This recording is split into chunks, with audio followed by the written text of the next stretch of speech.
I've been working on my Trump. It's a lot of great people. Lots of great people on both sides. Excuse me.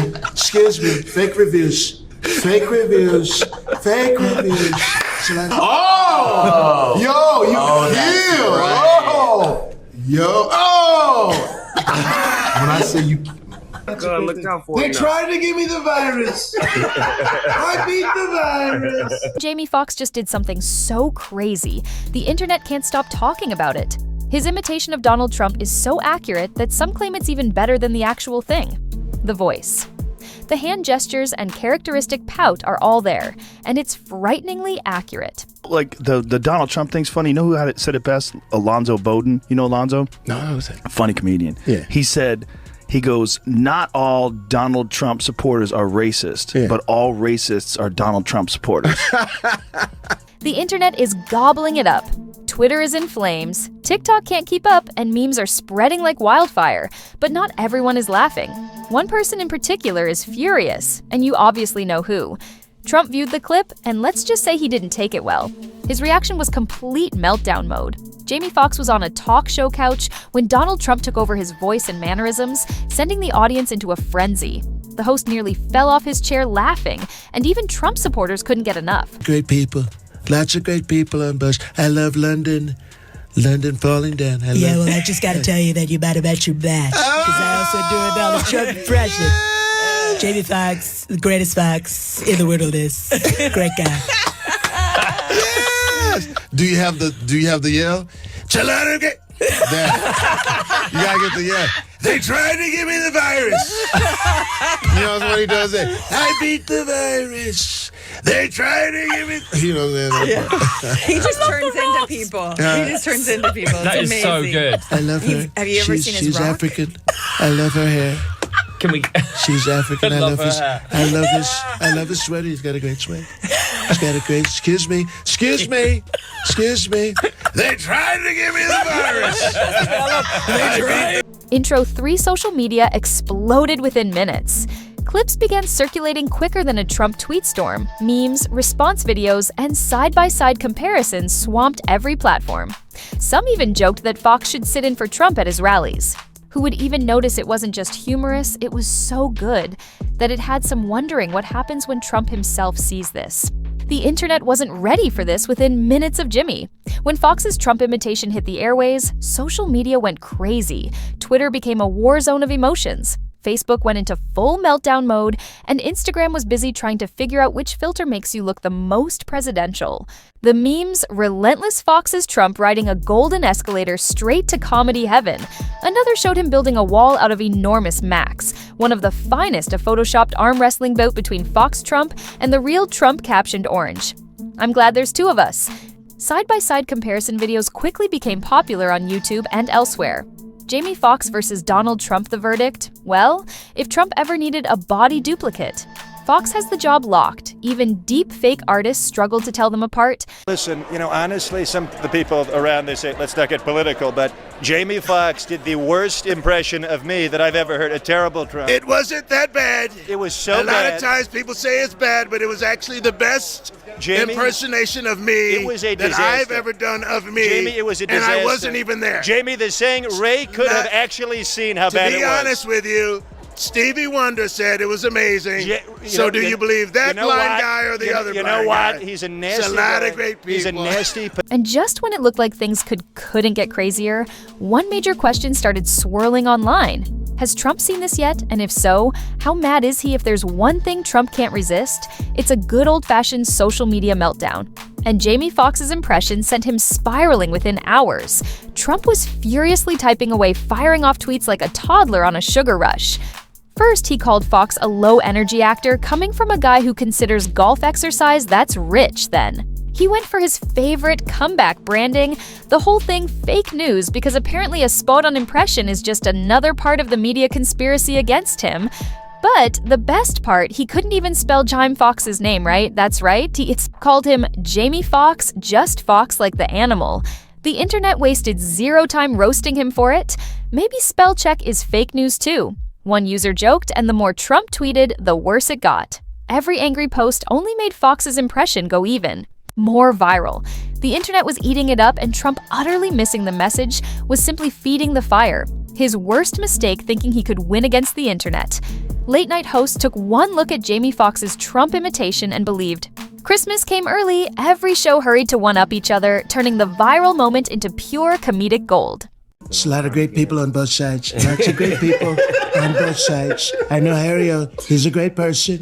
He couldn't vote for me at the time. Now he can vote for me once he gets out. I love Snoop D.L. Double G. Great person. So do you love Death Row Records? I love Death Row. I love Death. Excuse me. Fake news. I love Death Row. What's your favorite Death Row record, Mr. Trump? All of them.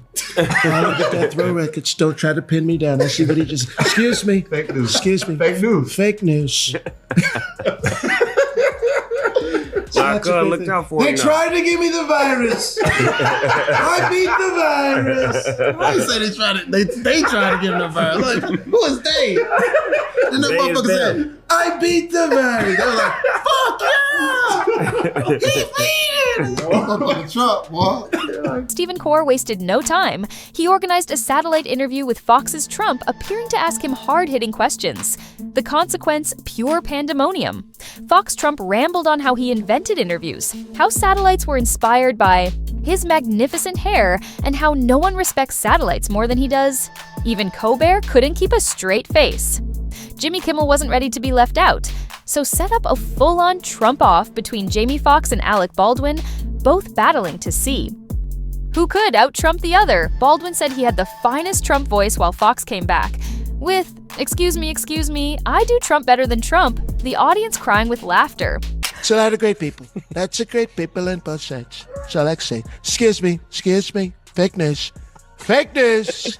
They're trying to give me... Meantime, over at Late Night, Seth Meyers decided to tackle the real topic: how does Trump's hair actually function, equipped with a cotton can machine and a leaf blower? He gave it his best effort. Spoiler, it didn't hold up at this point. Jamie Foxx's Trump imitation wasn't just viral, it was unstoppable. The internet did what it does best, transformed it into an infinite meme factory. TikTok was first users started copying Trump's awkward rally dance moves, but with a twist Fox Trump style, suddenly there were thousands of videos of people doing exaggerated hand gestures, pointing at imaginary crowds and bobbing their heads like they just heard the best deal in history. Some even mashed it up with actual Trump speeches, making it look like he was busting out ridiculous dance moves to EDM beats. But it was true. It was like the one thing that you look at what happened with politics this year, people sort of stripped away a lot of things. You know what I'm saying? Regardless of what you believed in,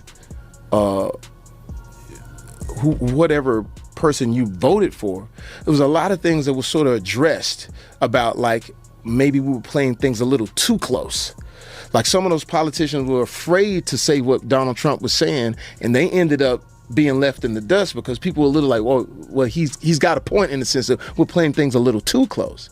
So when you look at that as a comedian, it's like, wow, you know, that was good for me, and that was good for me in a certain way. Of, first of all, it's great jokes. Two, it's like, it does say, are we becoming... Then Snapchat jumped in. They dropped a Fox Trump filter, letting anyone transform into the most tremendous version of Trump within hours. Every social feed was filled with people trying out their best, excuse me, while looking like a spray. Tan businessman who just walked out of a wind tunnel, and Facebook, that's when you knew it had gone mainstream. When even your grandma, who still calls it the Facebook, starts sharing Fox Trump memes.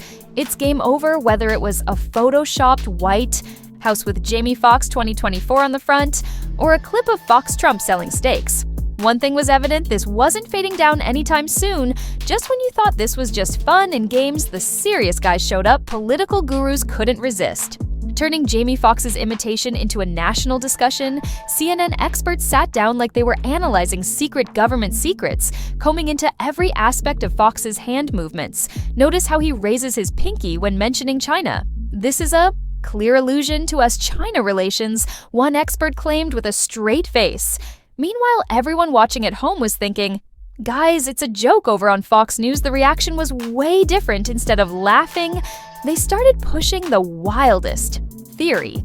Yet that this was all part of a deep state plot, because obviously the most effective way to take down Trump is through celebrity impressions.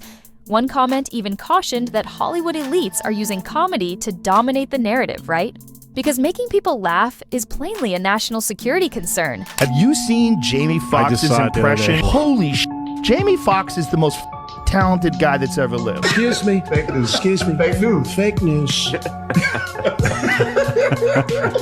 It gets better. They tried to give me the virus. I beat the virus.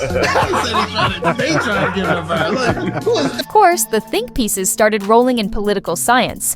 Professors wrote extensive studies about the function of satire in democracy. Op-eds questioned whether Fox's imitation was just comedy or a stunning critique of modern politics. Meanwhile, the internet had already moved on to the next meme. Jamie Foxx didn't only do a good Trump impression, he accidentally began a comedy revolution. What started as a casual moment on a talk show had spiraled into something a lot bigger. It wasn't just another celebrity making fun of Trump. This was different. Fox's impersonation was so good, so scarily accurate that people started questioning reality. His yug was Uyghur. Then Trump's, had more interruptions than Trump's genuine speeches. His hand motions somehow even more exaggerated than the real thing. And that was the true comedy. Fox wasn't just impersonating Trump, he was showing us how Trump's habits had become almost a caricature of themselves. Late-night hosts weren't the only ones who grabbed on it. Cable news discussed whether comedy like this genuinely influenced public opinion. Political panelists wondered if impressions like Fox's were more potent than traditional news coverage individuals, who generally couldn't care less about politics, were now hooked to their phones not for any scandal or policy debate, but to watch a comedian nail a voice so well, it could probably fool a room full of reporters. Then came the weirdest part. Actual police-idical conversations. Social media transformed into a debating floor with people joking that Fox should just run for president. As Trump others were half-serious, pointing out that if Trump could win an election as a reality TV star, why couldn't Fox pull it off as a comedian after all? Fox's Trump has everything, the confidence, the voice, the over-the-top hand motions, and let's be honest, probably a greater approval rating. Lots of great people on both sides. I did it again. I'm just kidding. You ran that thing back on y'all, didn't you? Lots of great people. I like the people. Lots of great people. I love. Come on. Never say her name right. That was good. I love Camille, man. She's great. I love Camille, man. While the internet laughed, Fox stayed silent, just letting the chaos unfold. The more Trump tweeted about it, the more viral it got, the more serious discussions popped up, the more people leaned in to watch. It was like the perfect storm of comedy, politics, and internet culture all crashing together. That's how powerful this moment had become. This wasn't just an impression, it was a moment in pop culture history. And the craziest part, it wasn't over yet. The internet has decided Jamie Foxx's Trump isn't just good, it might be better than the real thing. His spot-on impression took over social media, late-night TV, and even serious political talks, meanwhile. Trump's meltdown only made it spread faster. Every angry tweet, every attempt to shut it down, merely adds fuel to the fire in a time when politics feels like a never-ending headache. This was a rare moment where everyone left right and center, could share a laugh, and maybe that's the actual lesson here. Sometimes the best way to deal with the madness is to just enjoy the joke. If you appreciated, and subscribe, more videos are on screen now.